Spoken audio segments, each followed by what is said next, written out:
अगर आप नौकरी करते हैं, चाहे फैक्ट्री में, कंपनी में या डिलीवरी बॉय हों या घर से काम करने वाले हों, तो ये वीडियो आपके लिए बहुत ज़रूरी है।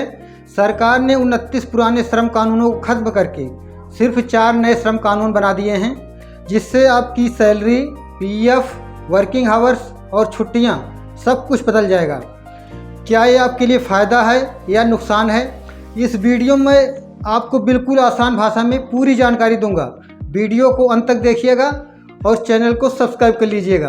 नमस्कार दोस्तों, स्वागत है आपका हमारे चैनल सत्यम ऑनलाइन सेवा पर, जहां हम आपको देते हैं पीएफ, आधार, पैन, ऑनलाइन सेवा और सरकारी योजनाओं के जरूरी अपडेट की पूरी जानकारी, वो भी आसान भाषा में।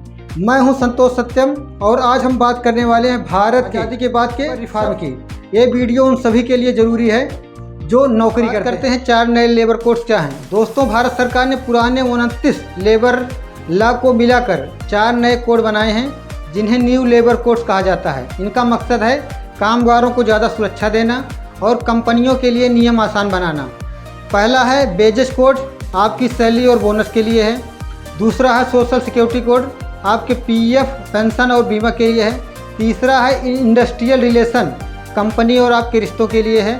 और चौथा है OSH कोड, आपकी सुरक्षा और काम की जगह के माहौल। अब चारों कानूनों को आसान भाषा में डिटेल में समझ लेते हैं। पहला है कोड ऑन वेजेज 2019, जिसे कहते हैं हिंदी में वेतन संहिता।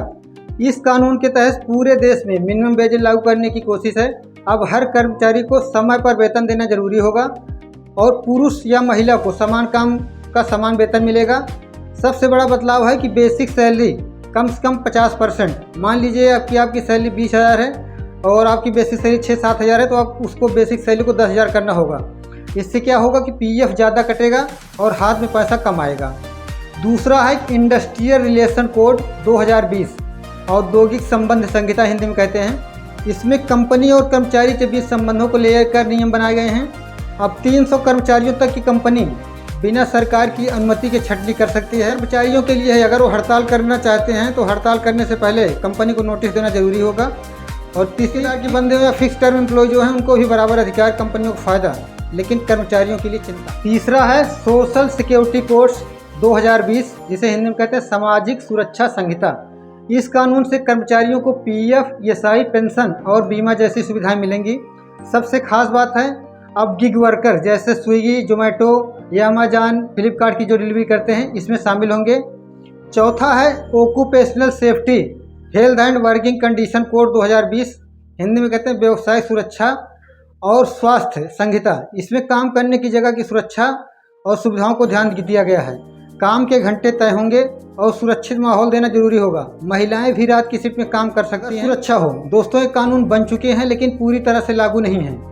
सभी राज्यों को अपने नियम बना लिए हैं। ऐसे कानून नवंबर 2025 में ही बन गया था। 1 अप्रैल से लागू करने की तैयारी है और कुछ जगह लागू हो गया। तो नए श्रम कानून के क्या फ़ायदे हैं, इस पे बात कर लेते हैं। सबसे पहली चीज़ है ग्रेजुएटी। अब जल्दी, पहले 5 साल तक रुकना पड़ता था, अब 1 साल में ही ग्रेजुएटी का पैसा मिलेगा। अगर आप कंपनी बदलते हैं तो भी आपका हक नहीं मारा जाएगा। दूसरी चीज़ है कि बेसिक सैलरी अब कम से कम 50% होगी, जिसमें पीएफ और ग्रेजुएटी बढ़ सकती है। ओवर टाइम के नए नियम लागू होंगे, ओवर टाइम का डबल रेट होगा और समय पर वेतन। पहले 240 दिन काम करने के बाद छुट्टी, लंबी छुट्टी ले सकते थे, लेकिन अब सिर्फ 180 दिन काम करने के पर आप छुट्टी के हकदार हो जाएंगे। और चीज़ है 4 दिन काम और 3 दिन छुट्टी। कॉन्ट्रैक्ट और गिग वर्कर, ओला, उबर, स्विगी, जोमेटो, ये सब जो हैं, ये पहले इनका पीएफएसआई नहीं करता था, लेकिन अब इनका भी पीएफएसआई, ग्रेजुएटी। और बात कर लेते हैं नुकसान है या क्या सावधानियाँ आपको बरतनी है। हर सिक्के के 2 पहलू होते हैं। पहली चीज़ है कम इन हैंड सैलरी।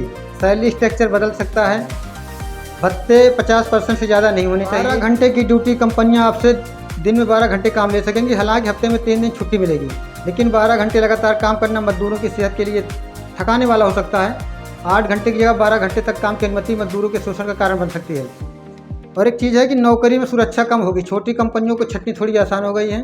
300 कर्मचारियों तक कंपनियों को छटनी की छूट देना कर्मचारियों के लिए खतरा है। हड़ताल के नियम सख्त हो गए हैं। एक कानून कंपनियों को ज़्यादा पावर देता है और मजदूरों का अधिकार कमजोर करता है। दोस्तों, नए श्रम कानून अच्छे भी हैं और कुछ चुनौतियां भी हैं, लेकिन जानकारी रखने वाला ही आगे बढ़ता है। सत्यम ऑनलाइन सेवा हमेशा आपकी मदद के लिए तैयार है। पीएफ, ईएसआई, ई श्रम कार्ड या सरकारी योजनाएं कोई भी समस्या हो तो कमेंट में लिखें। वीडियो पसंद आया तो लाइक का बटन दबाएं, चैनल को सब्सक्राइब करें और बेल आइकन दबाएं, क्योंकि मैं आपके लिए ऐसी ही जरूरी जानकारी लाता रहता हूँ। कि अपने दोस्तों और हर मजदूर भाई के साथ शेयर जरूर करें। धन्यवाद।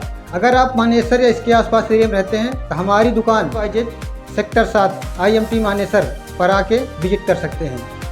धन्यवाद।